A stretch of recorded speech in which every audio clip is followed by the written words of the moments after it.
அனைவருக்கும் வணக்கம். வாழ்க்கையில் எப்போவாச்சு நம்ம பொய் சொல்லியிருப்போம், பொய் சொல்லுவோம். ஆனால் ஒரு கும்பல் ஒன்று இருக்குது. அந்த கும்பல் பார்த்துக்கிட்டிங்கன்னா எப்போதுமே பொய்யை பற்றி மட்டும்தான் பேசுவாங்க.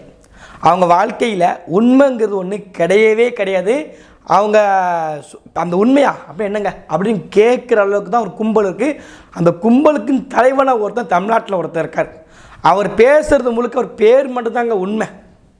அவர் பேர் மட்டும்தான் நமக்கு தெரிஞ்ச உண்மை. மற்றபடி அவர் சொல்லக்கூடிய விஷயங்கள், இப்போ ஒரு கூட்டத்தில் மைக்கில் ஏறி பேசுகிறான்னு வச்சுக்கோங்களேன், அந்த கூட்டத்தில் அந்த ஊர் பேர், அந்த கூட்டத்தோட தலைப்பு மட்டும் உண்மையாக இருக்கும். மற்றபடி முதல்ல இருந்து அதை ஆனார தொடங்கி அக்கனா வரைக்குமே முழுக்க முழுக்க பொய் மட்டும் தான் பேசுவார்.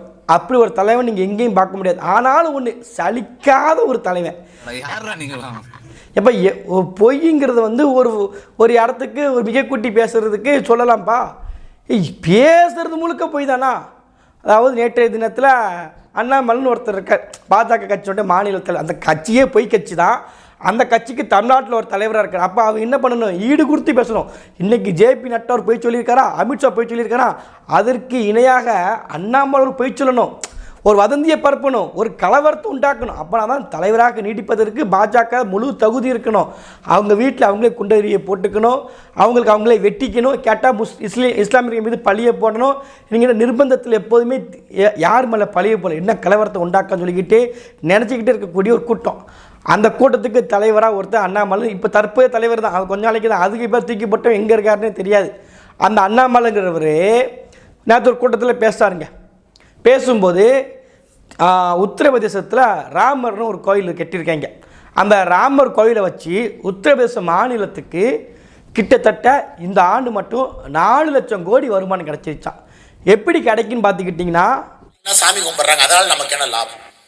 இந்த 5 கோடி பேர் அயோத்தியாவுக்கு போறனால உத்தரப்பிரதேசத்திற்கு அதன் மூலமாக வரக்கூடிய வருமானம் 4 லட்சம் கோடி.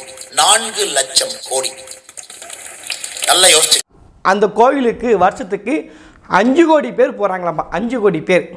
இந்த 5 கோடி பேர் போய் ஆண்டு வருமானம் உத்தரப்பிரதேசத்துக்கு 4 லட்சம் கோடி கிடைக்குன்னு சொல்லிக்கிட்டு இந்த புழுவினி அண்ணாமலை பேசுகிறாப்புல. அதாவது ஜூனியர் அண்ணாமலைக்கு என்ன சொல்கிறோம்னா, 5 கோடி பேர் போய் உத்தரப்பிரதேச கோவிலுக்கு போய் 4 லட்சம் கோடி வருதுன்னா, போகக்கூடியவன் அந்த கோவிலுக்குன்னு செலவு பண்ணக்கூடிய தொகை பார்த்துக்கிட்டிங்கன்னா, ஒரு ஆள் 5 கோடி பேர் சொல்கிறாங்களே, அந்த 5 கோடி பேரில் ஒத்த ஆள் அந்த உத்தரப்பிரதேச மாநிலத்துக்குன்னு அந்த கோவிலுக்குன்னு செலவு பண்ணக்கூடிய தொகை பார்த்திங்கன்னா 80,000.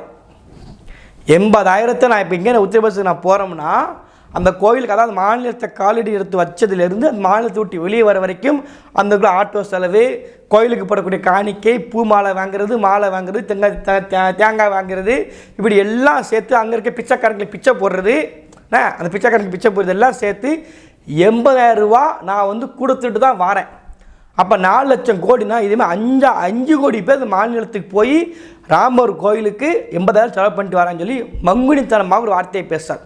உத்தரப்பிரதேச மாநிலத்தினுடைய கடந்த ஆண்டு 2023, 2024 பட்ஜெட் பார்த்துக்கிட்டிங்கன்னா 6.9 லட்சம் கோடி தான். அந்த மாநிலத்தினுடைய மொத்த பட்ஜெட்டே அவ்வளோதான் 2023-24. இப்போ 24-25 தாக்கல பார்த்திங்கன்னா 7 லட்சம் கோடி தான் 7 இருக்கக்கூடிய நிதியாண்டு பட்ஜெட்டே. ஆனால் இங்கே இருக்கக்கூடிய மக்கள் இந்தியாவில் இருக்கக்கூடிய மக்கள் 5 கோடி பேர் போய் அங்கே இருக்கக்கூடிய ராமர் கோவிலுக்கு என்ன பண்ணுறாங்கன்னா 80,000 ரூபா ஒருத்தன் போய் செலவு பண்ணிட்டு வரான்.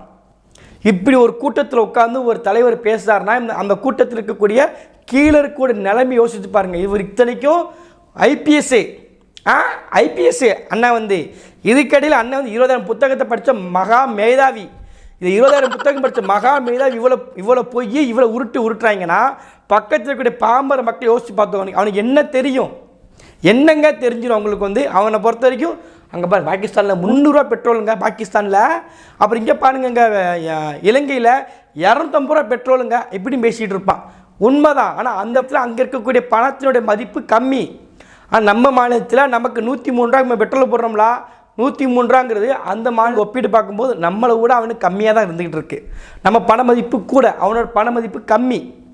அப்போ அப்படி தான் இருந்துக்கிட்டு இருக்குது. ஆனால் என்ன பண்ணுவாங்க பாருங்கள், அங்கே 350 ரூபாங்க பாகிஸ்தானில், இலங்கையில் பாருங்கள் 250 ரூபாங்க அப்படிமா. நம்ம ஊரில் பாருங்கள் 103 ரூபாங்கம்மா.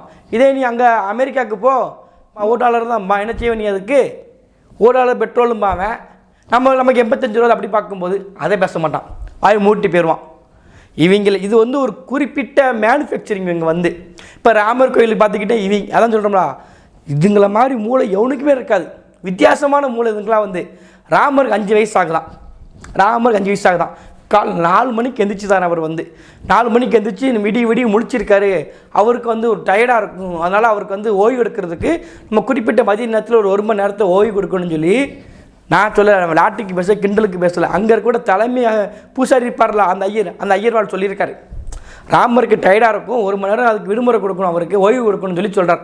5 வயசு ராமருக்கு வந்து. இவங்களை வச்சு என்ன இந்த கூட்டத்தை வச்சு என்ன செய்ய சொல்கிறீங்க? முழுக்க பார்த்தீங்கன்னா அடிப்படை அறிவு கொஞ்சம் கூட இருக்காது. இதுக்கு இன்னொரு சான்று ஒன்று சொல்கிறேன். வன உயிர் பூங்கா இருக்குது. அங்கே பார்த்துக்கிட்டிங்கன்னா ஒரு 2 புலி இருக்குது. அது செய்தியில் வந்து சிறுத்தைன்னு ஒரு பக்கம் சிங்கன்னு ஒரு பக்கம் புலின்னு போடுறான். ஆனால் ஒரு புலி தான். அந்த 2 புலி இருக்குது. அந்த ஏதோ ஒரு பரதேசிய ஒரு பன்னாடை வந்து போகிற பக்கம் ஒரு பெண் புலிக்கு பார்த்துக்கிட்டிங்கன்னா சீதான் பேரை வச்சு போட்டான். அதே மாதிரி அந்த ஆண் புலிக்கு வந்து அக்பேன் பேரை வச்சு போட்டான். இப்போ என்ன பார்த்துக்கிட்டிங்கன்னா இப்போ இந்த 2 புலி ஒரே அந்த வனவீர் பூங்காவில் இருந்துக்கிட்டு இருக்கு. இதுக்கு விஸ்வ இந்து பரிஷத்துன்னு ஒரு அமைப்பு வந்து நீதிமன்றத்தில் போய் வழக்கு தொடுக்கு. என்னென்னா அக்பருங்கிற புலியும் சீதாங்கிற புலியும் ஒரே இடத்துல இருக்கக்கூடாது, இது மதத்துக்கு வந்து ஒரு மதத்தை புண்படுத்தக்கூடிய விஷயமாக இருக்குது, அதனால் இது வந்து பிரித்து வைக்கணும்னு சொல்லி மங்குனித்தனமான வேலைக்கு எங்கே போய் பண்ணியிருக்கேன், உச்ச நீதிமன்றத்தில் போய் அங்கே இருக்க நீதிமன்றத்தில் போய் வழக்கு போட்டிருக்கான். அங்கே கணிப்பு எந்த மாதிரி சொல்லுவார், உண்மைதான், இவங்க சொல்லக்கூடிய விஷயங்கள் சரியாக தான் இருக்குது. இந்த புலிகளுடைய இணைப்பு வந்து ஏற்றுக்க முடியாது, மதங்களை புண்படுத்துது, இந்த 2 புலிகளை நீங்கள் வந்து பிரித்து வச்சுருங்க அப்படின்னு நீதிமன்றம் வந்து தீர்ப்பு கொடுக்க போகுது. நமக்கு தான் தெரிஞ்ச விஷயம் இது. இதெல்லாம் பார்த்தீங்கன்னா இது எப்படிப்பட்ட மூலம்னு பார்த்துக்கோங்க. ஏன்னா புலிக்கு ஏதோ ஒரு பரதேசி ஏதோ பிக்காளி பையன் சீதான் பேர் வச்சிட்டான், ஏதோ ஒரு விலங்கவாளி பையன் பேர் பேர் வச்சிட்டான். அதுக்கு அவங்க என்னடா பண்ணுவாங்க, அந்த புலி என்ன பண்ணோம், அந்த ஆண் புலி என்ன பண்ணும், பெண் புலி என்ன பண்ணோம்? இப்போ ஒன்றும் இல்லைங்க, நம்ம இந்தியாவுடைய தேசிய விலங்கு புலி தான், சரியா? இப்போ எல்லா புலியும் செத்து போயிருச்சு. இந்த 2 புலி இருக்குன்னு வச்சுக்கோங்களேன். ஒன்று அக்பர் புலி இருக்குது, ஒன்று சீதா புலின்னு ஒன்று இருக்குது. ஒன்று சொல்லவா, 2 புலி உயிரோடு இருக்கும்போது இந்த 2 புலியும் இனப்பிறக்க செய்யறதுக்கு சம்மதிக்க மாட்டான். இதை வச்சு அரசு பண்ண பார்ப்பான். அக்பர் புலியோட சீதா புலியோட நீங்கள் வந்து இது பண்ண இனப்பெருக்கம் பண்ணி எங்கள் வந்து புண்படுத்த பார்க்குறீங்களா, அப்படிப்பட்ட இனப்பெருக்கமே வேண்டாம், புலி இனமே அழிஞ்சாலும் பரவாயில்ல விட்டுருங்க அப்படிமா சொல்லக்கூடியவங்க தான் அந்த மாட்டு மூல சங்கி பசங்க. ஒரு இடத்துல கூட அடிப்படை அறிவு கொஞ்சம் கூட கிடையாது. மனிதாபிமானம் இந்த மாதிரி விஷயங்கள் எதுவுமே கிடையாது.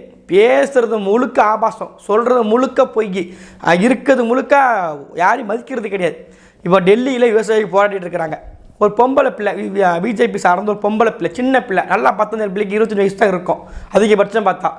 காரில் இப்போ பெய்கிட்டு இருக்கா.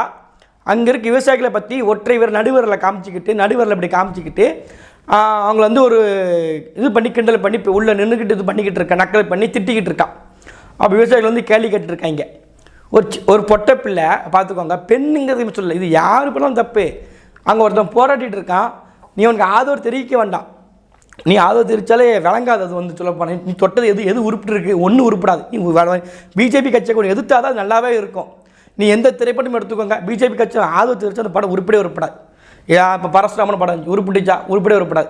எந்த திரைப்படம் எடுத்துக்கோங்க, அவன் கிட்டே போய்டாது பீடாது. அது வந்து அந்த பீடையை வந்து எதுக்காக நல்லது, எதுக்கிறது நல்லது. இது உட்காந்து என்ன பண்ணுது, ஒரு சின்ன பிள்ளை அங்கே இருக்கக்கூடிய அவங்க அப்பா வயசு இருக்கும், அவன்கிட்ட போய் கையை இப்படி காமிச்சு நடுவில் போய் காமிச்சிடுவோம், அப்பன்ட்ட போய் காட்டுமா இந்த பிள்ளை போய் எப்படி இருக்குன்னு பார்த்துக்கோங்க. மாட்டு மூளை இது, அந்த மாட்டு மூளையை வச்சுக்கிட்டு தான் இந்த வேலை பார்த்துட்டு இருப்பாங்க. இதுங்க வந்து உண்மையை சொல்லணும்னா உண்மை மட்டும் பேசாத கூட்டம். இது வந்து சிம்பிளாக சொன்ன இவ்வளோ தான்.